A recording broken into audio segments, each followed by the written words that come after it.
على 3 حاجات في الفتايس التويوتا لازم تعرفهم. هنتكلم على مواصفة زيت الفتيس والكمية المستخدمة علشان تغير الزيت كله ما تخلطش قديم على جديد، وافضل ميعاد للتغيير علشان الفتيس ما يتحرقش. علشان نبدا القصه من اولها لازم نبدا من اول 2000 لحد 2008 نزل فتايس في العربيات التويوتا كرولا والتويوتا اليارس. الفتايس دي بتاخد زيت تي اي في والبديل بتاعها 3309. لو هعمل دوره كامله الفتيس ده بياخد من 6 لتر ل 7 لتر، ولو هعمل نص دوره بياخد 4 لتر، وافضل ميعاد للتغيير كل 40000. ولو هنبدا من 2008 ل 2013 فبينزل في التويوتا الخليج فتيس 4 سرعات بياخد زيت دبليو اس بفلتر قماش. الصح في الفتيس ده ان هو يتغير كل 40000 والفلتر يتغير كل 80000. لو انا هعمل دوره كامله بياخد كميه من 6 لتر لحد 7 لتر، ولو هعمل نص دوره فتغير 4 لتر بس. بلاش تحرق على الفتيس ده لانه غالي جدا وقليل في السوق. ولو هنتكلم عن ملوك الصحراء والرالي فاكيد هنذكر لاند كروزر والبرادو والفورنيتشر. الثلاث عربيات دول بياخدوا زيت دبليو اس والبديل بتاعه في اي. متوسط كميه من 6 لتر لحد 9 لتر على حسب انت هتعمل دوره كامله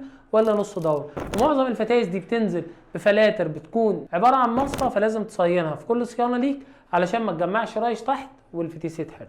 واكيد لو انت راكب لاند كروزر اكيد عارف سعر الفتيس بتاعها بيعدي النهارده 150000 ل 200000، فبلاش تغامر بيه لان عربيتك اصلا عربيه احمال ودايما في الجبل ما تنورش منك وانت في الصحراء. واخر 3 عربيات هنتكلم عنهم النهارده هي التويوتا التركي واليارس الجديده والسي اتش ار. 3 عربيات دول بتنزل بفتايس سي في تي، وهنا حط 100 خط تحت فتايس سي في تي في تويوتا بالذات. فتايس التويوتا السي في تي من انجح الفتايس اللي نزلت في الفئه دي، ويمكن بتنافس عربيات كتير، والفتايس دي معمره جدا، ولكن ما ينفعش ان انا اهمل فيها في صيانتها بالذات لان معظم ملاك التويوتا بيستخدموها في السفر وبيقطعوا كيلومتر كتير جدا على الفتايس دي، فلازم يبقى في السيف سايد ويهتم بالصيانات. فافضل زيت يتحط الفتيس ده هو زيت سي في تي. ولازم اعرف ان الفتيس ده بيكون فيه فلتر داخلي، الفلتر بيتغير كل 80000 علشان تحمي الفتيس وتقرص عليه. ولو هتعمل دوره كامله تاخد من 7 لتر ل 8 لتر، وزي ما قلنا بيتغير كل 40000، ولو قرصت عليه اخره 60000. ما تجيش تسال عليه بعد ال 100000 وتقول ليه الفتيس اتحرق.